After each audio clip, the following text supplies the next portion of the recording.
Sini kau di sini. Ya. Mart Febri. Ya, ini tadi setelah Martin. selesai sidang, ya, saya mau banyak tanya-tanya ya Siap. kepada Bapak pengacara. Bapak bertanya kami menjawab. Iya. Tadi yang sesi pertama ini yang saya ketahui ada 4 ya, Iya. 4 saksi ya. Saksi ini sudah kita periksa tahun 2021, tapi karena Pak Kosman langsung pingsan waktu itu karena dia dalam keadaan sakit ya, dengan suhu 39,8 waktu itu, silang maraton 2 hari dari 23 ke 24 Desember, maka saksi yang 6 orang tadi datang 4, tertunda pemeriksaannya jadi hari ini tanggal 17 Januari. Makanya tadi rekan saya Febri bertanya apakah sumpah yang tahun lalu itu masih berlaku ke tahun berikut di 2022, dan hakim menyatakan masih berlaku sumpah itu, tetapi apa yang mereka tonton di 2021 sudah lupa di 2022. Itu yang menarik. Tadi ada salah satu saksi ya, saya namanya agak lupa, yang Pak Tua itu kalau nggak Swab, Sunet Maria. tapi dia nggak mau disumpah kalau tadi saya Tidak dengar. mau, kita keberatan dia disumpah karena dia masih kerabat dari Pak Kosman, jadi dia omnya. Jadi Sunet Maria ini namanya Osman. Nah, tapi karena ada maksud tertentu dia mau jadi pegawai negeri sipil, dia pakai ijazah abangnya itu Sunet, yaitu ayahnya Pak Muhammad KC untuk melamar pegawai negeri dan dia diterima. Jadi dia pakai ijazah abangnya. Mungkin dia tidak punya ijazah, tetapi dalam tanda petik seolah-olah ada gejolak di sana karena setelah dia bernama Sunet bermaksud menguasai aset-aset daripada warisan Sunet gitu, karena namanya dari Kosman berubah menjadi Sunet. Tetapi dia tadi sempat keliru, dia katakan bahwa dia menggunakan Osman itu sampai 1977, tetapi ternyata 1988 dia masih menggunakan Osman, yaitu ketika putrinya bernama siapa itu Sunet Juleha itu Nok Juleha itu masih menggunakan bin Osman, bukan bin Sunet gitu. Dalam persidangan tadi saya memperhatikan dengan teliti dan mendengarkan 4 saksi itu ketika ditanyakan oleh Bapak tentang ayat-ayat Al-Quran yang dibacakan Pak Muhammad KC, ternyata hampir semua mereka nggak pernah baca itu. Semua mereka tidak tahu tentang ayat-ayat Al-Quran itu, tetapi mereka bisa marah ketika ayat-ayat itu diperdengarkan secara bahasa Indonesia. Maka salah satu contoh tadi, mereka keberatan kalau dikatakan Muhammad itu dikerubuti oleh jin, sebagaimana dimaksud oleh surat 19. Tapi ketika kita tanya surat itu, mereka semua tidak tahu. Demikian juga mereka keberatan ketika dikatakan bahwa setiap orang masuk ke neraka termasuk juga Nabi Muhammad, dan itu mereka itu marah. Tapi ketika saya tanyakan bagaimana dengan pendapat Profesor Dr. Quraisy Shihab dan Profesor Dr. Buya Sakur yang menyatakan Muhammad belum tentu masuk surga, dan itu Muhammad sendiri bilang ayah ibunya pun ada di neraka, kan begitu. Dan bagaimana itu? Saudara pernah tahu? Nah, mereka ternyata pendengar video itu sebagian tidak pernah mendengar, dan mereka pun tidak tahu mengenai surat 1971 yaitu surat Maryam. Jadi itu suatu keprihatinan juga, karena harusnya setiap orang mempelajari dan membaca kitabnya masing-masing supaya apa yang mereka imani tidak melulu mengimani tanpa mengetahui, kan gitu. Jadi harusnya mengimani dan mengetahui, kan begitu. Tapi saya tadi mendengar Bapak sempat ke Kampung Bruzul untuk menyelidiki apa di sana bisa ada sinyal. Pada tanggal 24 di malam tanggal 25 ketika orang lagi di gereja karena Pak Kosman sudah pingsan itu, kami mencoba observasi ke Desa Brujul, apakah betul di sana ada sinyal, apakah video bisa diputar di Desa Brujul. Ternyata dari mulai kantor Desa Brujul itu sampai ke belakang ada sekolah, kemudian sampai ke rumah daripada Muhammad Kosman yang dia dipersekusi 20 tahun lalu, di situ tidak bisa memutar video. Jadi tidak dapat sinyal apapun, bahkan kirim WhatsApp pun tidak terkirim, kan begitu. Jadi mustahil mereka bisa melihat video. Maka benarlah seperti kata-kata saksi bahwa mereka itu baru diminta menjadi saksi oleh Kapolsek Cimerak, dan Kapolsek Cimerak diperintah oleh Bareskrim Polri. Kemudian setelah itu mereka diperiksa di Polres Garut. Setelah di Polres Garut itulah diputar video itu, baru mereka mengetahui, lalu diputar lagi di pengadilan bulan Desember, kemudian diputar lagi hari ini. Jadi pengetahuan mereka itu adalah dari Kalau saya menganalisa ya itu dari kantor polisi, yaitu berasal dari penyidik, karena penyidik mencari musuh-musuh Kosman 20 tahun lalu, kemudian diputar di kantor polisi, diputar lagi di pengadilan Desember, diputar lagi hari ini. Jadi ada 2-3 kali diputar itu video itu. Dari situlah pengetahuan mereka. Karena kalau dari desa Brujul, saya sudah 2 kurang lebih 3 jam di sana, di desa Brujul itu tidak dapat sinyal. Saya testing mulai dari dari Pangandaran itu, mutar video, begitu masuk ke desa Brujul itu langsung hilang sinyal, jadi videonya tidak mutar lagi. Saya coba terus tidak bisa dapat. Apakah Bapak pernah nanyakan kepada satu orang aja di desa Brujul itu memang sinyal? Saya menanyakan dan mereka mengatakan memang tidak dapat sinyal di sana. Boro-boro sinyal jalannya saja masih jalan tanah, masih jalan rusak, baru mau diperbaiki dan baru ada tumpukan-tumpukan batu untuk memperbaiki jalan itu ketika kami ke sana. Apakah seorang saksi ya yang tidak melihat, mendengar, langsung merasakan terus bisa dijadikan saksi?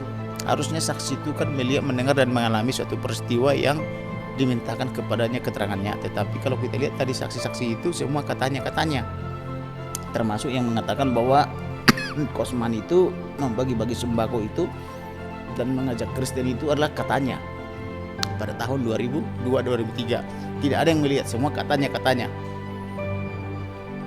Itu tidak sah.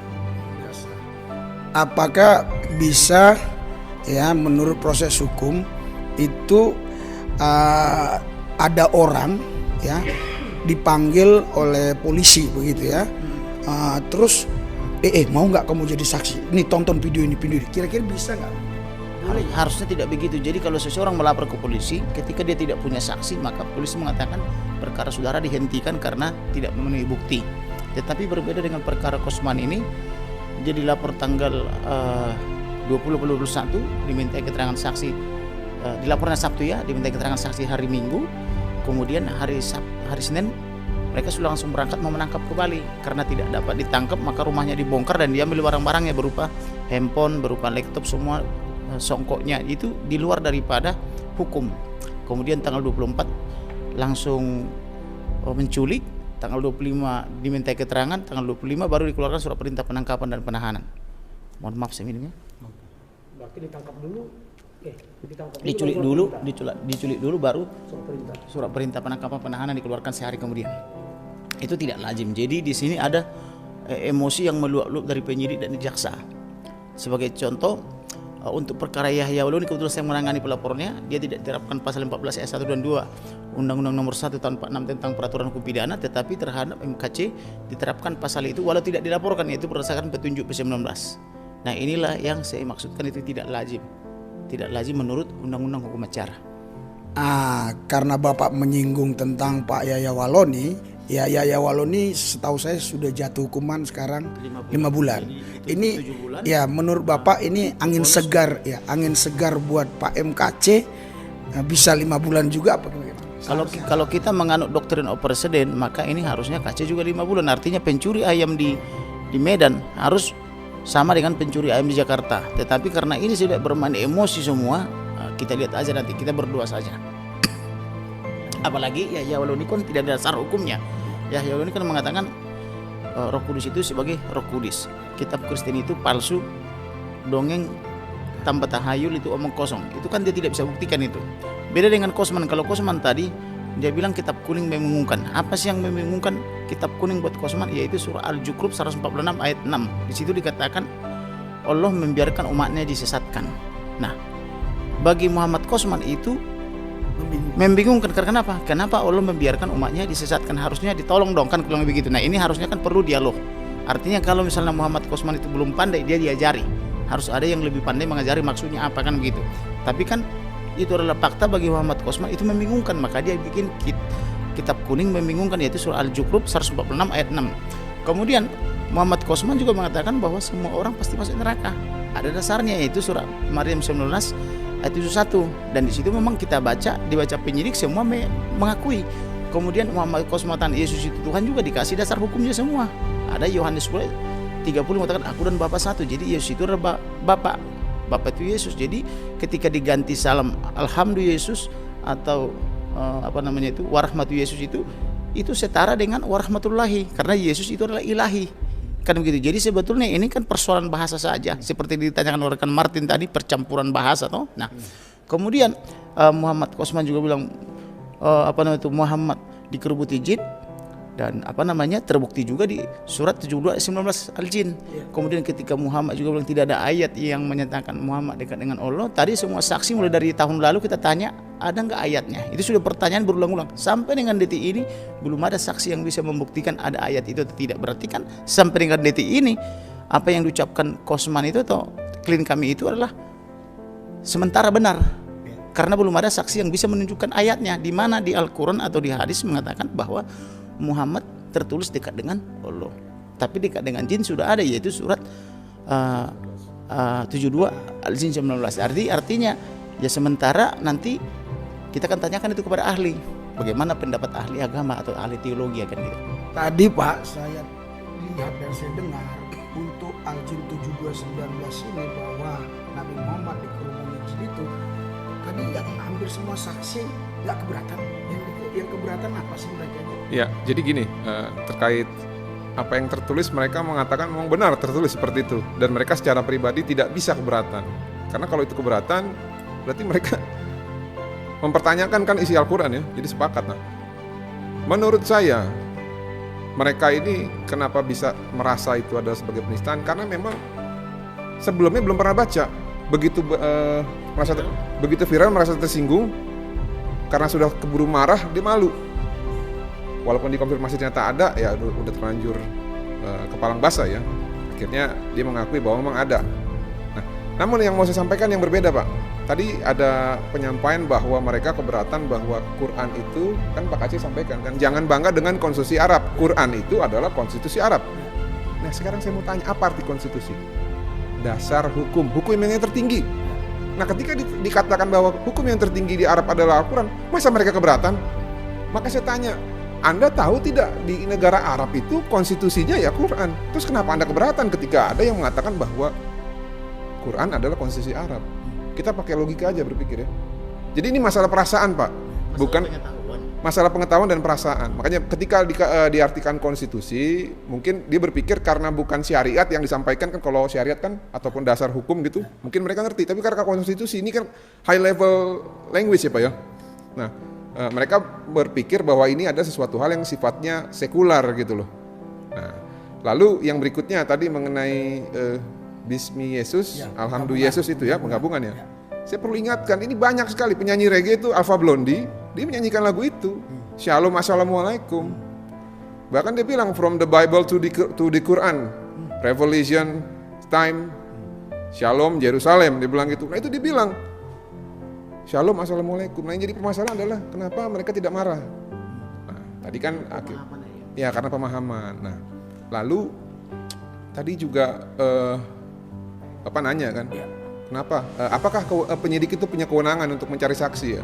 Ada Pak, cuman yang saya tanya motifnya kenapa dari Ciamis diperbanyak gitu loh. Itu yang jadi motif, yang mesti kita dalamin, apa motifnya. Nah kalau sesuai temuan kita yang di kantin ya sudah beredar ya. Karena gini loh, ini kan objeknya adalah video, semua orang bisa lihat, ya kan? Dari Sabang sampai Merauke bisa jadi saksi. Ya. Kenapa yang dipilih Ciamis dan kenapa yang dipilih itu orang-orang yang pernah punya history, history terhadap persekusi dari Pak Aceh ini. Makanya saya juga sampai sekarang belum bisa masuk akal gitu. Sebenarnya kayak ditanya agamanya apa, terus dari Bekasi atau dari Cianjur bilang atau dari Cikarang lah. Terus kesaksian tahun 2003 dipertanyakan mengenai bagi-bagi sembako, ini hubungannya apa sama objek video ini? Sampai sekarang saya belum nemu. Tadi ada pertanyaan Bapak yang menurut saya itu bagus sekali dengan penggabungan bahasa-bahasa Arab. Terus Bapak ngomong kalau ada ngomong orang Assalamualaikum warahmatullahi wabarakatuh, Shalom, salam sejahtera dan tadi lagi budaya. Terus itu kan penggabungan juga. Tapi mereka ada satu orang keberatan. Ya, dia keberatan karena siapa subjek yang mengatakan. Ya. Apakah orang petinggi atau orang biasa? Kalau petinggi keberatan dan ditujukan kepada siapa? Nah, sebenarnya saya di sini miss-nya tadi ya. Saya lihat ya mereka ini tidak tahu bahwa Pak KC itu menyampaikan itu untuk dia sendiri. Kebetulan dia bisa nonton, dia tersinggung. ya kan? Padahal sebenarnya ini adalah kontekstual dalam melakukan penyampaian Khususnya kepada orang percaya ya, Yesus lah. ya penyebaran kabar baik ya. Nah, dia tidak paham bahwa ini disampaikan untuk dirinya sendiri dan untuk kalangan orang yang percaya Yesus sebagai Tuhan. Karena kan Bismi Yesus warahmatullahi Yesus. Dia mengganti kata ilah itu Tuhan itu dengan Tuhan yang dia pahami gitu loh. Nah, cuman apakah ini disebut penistaan ketika dia mengakui ilah itu ada sebagai Yesus atau Isa Al-Masih ya yang diagungkan oleh dua agama ini ya. Saya pikir ini masalah perasaan, Pak.